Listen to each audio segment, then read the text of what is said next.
Good morning. It's Wednesday, October 28th.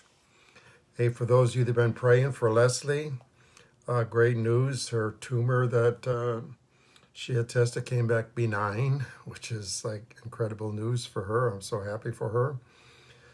We're in John chapter 19. Good morning, Roz. I'm going to read verses 2 through 3. Now, this is Jesus where he's in front of Pilate now. The Jewish leaders that brought him to Pilate, hoping that he would announce Jesus to be put to death. Jesus said he couldn't find anything wrong with him, had him flogged, hoping that would satisfy the people. And then we read now in verses 2 and 3. The Roman soldiers twisted together a crown of thorns and put it on Jesus' head. They clothed him in a purple robe and went up to him again and again, saying, "Hail, King of the Jews!" And they struck him in the face. The Roman soldiers were mocking Jesus because he said that he was a king, and they didn't see him as a king. So they were mocking him. This is why they put a crown of thorns on his head to say, "Oh, so you're a king?" So they made up a crown of thorns. Now, let me explain what these thorns were like. These thorns were probably about 1.5 inches long, but they were real thick. They were like your index finger that came to a point. And that's what the thorns were that they wrapped around Jesus' head. Now here it says they went up to him again and again, is all they say, but in other gospels said they put the crown of thorns on him and then they hit him again and again and again, driving those thorns into his scalp. Then it says they put a purple robe on him. Now, a purple robe is a color of royalty, and even this, it was more than likely made out of wool. So after Jesus had been beaten flogged with a whip, it was completely bloody. So they take this wool robe and they put it on him, and that blood soaks into his robe. And then when they took the robe off, it like opens all those wounds up again. It was just incredible what they did to Jesus, and we're going to get into this more and more here in the days ahead. Now, and remember now what Jesus said in 1836. He said, Jesus told them in verse 36. He says, "My kingdom is not of this world. If it were, my servants would fight to prevent my arrest by the Jews. But now my kingdom is from another place." So he realized that Jesus could easily have been rescued from all of that. But he endured it. He endured it. He went through this. He endured the mocking. Good morning, Grace. Good morning, Anna. Good morning, John. Good morning, Marcy. Good morning, Sharon. Jesus went through all that. So what I want to talk about this morning is how do you react when someone mocks you? When you're teased, when you're ridiculed, when you're made fun of, how do you react? And probably the better question is, how does God want you to react? Because I'm sure many of us react the wrong way, at least at times we do. So I'm going to read a bunch of scriptures here and then really let God talk to you, because we all go through this. We get mocked for a lot of different things. If you're mocked for your faith, God said, and you do it, God says you will be rewarded for that. You'll be blessed for that. But we're mocked for many other things. Some of you are mocked for your political views. Some of you are mocked for your religious views. Some of you are mocked for a whole bunch of different reasons. So let's take a look here at what God says in Proverbs. Now remember, Proverbs is called the book of wisdom. And you can ask any of the young people in our youth group, and they'll tell you what wisdom means. Wisdom is the ability to make the best decision possible. Okay? So the book of wisdom gives us the ability to make the best decisions we could possibly make. So let's see what God has to say. In Proverbs 10:32, it says this. It starts out with this. The lips of the righteous, now the righteous are those of us that are right with God. The lips of the righteous know what is fitting. We know what to say and what not to say. But the mouth of the wicked only what is perverse. So the wicked react. The wicked say back terrible things, where the righteous know what to say. We know what to say. We know how to react. Doesn't mean we're going to, but we know how to react. An unbeliever doesn't know how to react. An unbeliever just, you call an unbeliever an idiot, and I'll guarantee you they're coming back at you with double whammy, triple whammy. That's all they know what to do. But those of us that are Christians, the best decision we can make is to know what is appropriate. In 15:1, it tells us this. It says, a gentle answer turns away wrath, but a harsh word stirs up anger. So if someone ridicules you, mocks you, says something mean to you, and you return with equal words, you just stir up anger. Now you got an angry person. But it says a gentle answer turns away wrath. They may come at you mean, but if you come back gentle, it calms them down, settles them down. The best decision we could possibly make. Here's another one. Proverbs 26:4. Do not answer a fool according to their folly, or you will be like them yourself. You hear that? Don't answer the same way they are. You're no better than they are then. If someone calls you an idiot and you call them an idiot, you're no better than they are. You might as well have said it first.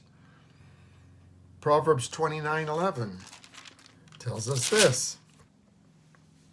A fool gives full vent to their anger. A fool just retaliates, goes back with harsh words, but a wise person keeps themselves under control. You hear that? If you're wise and you want to make the best decision possible, keep yourself under control and don't react. 29:20 says this. Do you see a person who speaks in haste? There is more hope for a fool than for them. Don't speak in haste, because that's usually what happens. When someone mocks us, when someone teases us, when someone says harsh words to us, our immediate reaction is to retaliate. It's like someone driving and someone cuts you off on the freeway. Your immediate reaction is to want to react, to do something, but honk your horn or tailgate them or something. That's your immediate reaction. But a wise reaction is to stay calm, not react. And that's what God is telling us here in Proverbs, the best decisions you can possibly make. Let's go to the New Testament now in Matthew. In Matthew chapter 5. 5:22 tells us this. But I tell you that anyone who is angry with their brother or sister will be subject to judgment. Anyone who gets angry is subject to judgment from God. Remember, God says you will be held accountable for every word you say. Every word you say, you're going to be held accountable for. So when you get angry with your brothers, this says to a brother or sister, that means a fellow Christian. So if you get angry with a fellow Christian, because you're going to be held accountable for that. You're going to answer to him he's going to judge you for that. 5:43 through 48. You're all familiar with this, but let me read it. Jesus says, "You have heard what it was said, love your neighbor and hate your enemy. But I tell you, love your enemies. Pray for those who persecute you, that you may be sons of your Father in heaven. He causes his sun to rise on the evil and the good, sends rain on the righteous and the unrighteous. If you love those who love you, what reward will you get? Not even the tax collectors do that. And if you greet only your brothers and sisters, what are you doing more than others? Do not even pagans do that? Be perfect, therefore, as your heavenly Father is perfect." God doesn't just tell us don't retaliate, don't get angry back with him. He says love them. Love them. Pray for them. It's not easy, is it? This is not easy, but it's the best decision possible. In Romans 12:21, Jesus says this, or God says this, do not be overcome by evil, but overcome evil with good. Do not be overcome by evil. When someone mocks you, don't be overcome and mock back, but overcome evil with good. And then 12:19 right above that says, do not take revenge, my friends. Leave room for God's wrath. For it is written, it is mine to avenge. I will repay, says the Lord. It says, so let God do the revenging and you do the loving. 1 Corinthians 13 is all about the definition of love. And I'll just read part of it. It says, love is not rude. Love is not self-seeking. Love does not get easily angered. Love keeps no record of wrongs. It doesn't get easily angered. And then the final one in 1 John 2:9, where it tells us this. Anyone who claims to be in the light, but hates their brother or sister is still in darkness. Well, what did you hear from God? What did you hear from God? How are you doing? How are you doing so far with everything that God just told us? How are you doing so far? Did some changes need to be made? It won't be easy. It won't be easy, but I'm sure it wasn't easy for Jesus. It wasn't easy for Jesus. We get mocked, teased. He received much more than that. He was whipped, found crown of thorns on his head, striking him on the face again and again, and he didn't retaliate. So if you want to be Christ-like, if you want to be more like Jesus, then the least we can do is not return mocking for mocking, not return hatred for hatred, not return ridicule with ridicule, not return teasing with teasing. That children do that. Little children do that. You see that. I see that with my grandkids. One teases and the other one comes back with teasing. We are much more. God expects much more from us as His Christians, as His people. So I hope God spoke to you. I hope you heard Him loud and clear. I know it sure speaks to me. It speaks to me. There's times when I want to react. There's times I get cut off in the freeway, or somebody. The other day, I was getting ready. I knew the light was getting ready to change, and the car next to me pulled in front of me and then slowed down because they wanted to make a right turn, and then I missed the light. Oh, I'm just sitting there, and I was in a hurry because I had to pick up my granddaughter from school, and I was already running a little late. And I'm kind of like, oh man, I just wanted to retaliate. But then God reminds me of these verses. He reminds me of them. And then I calm down, I settle down, and then I say, oh, what good would that do? What good would that do? It was a day of my life when I would have done something, but those days are gone. I'm a follower of Jesus now. Are you? God bless you. Have a great day.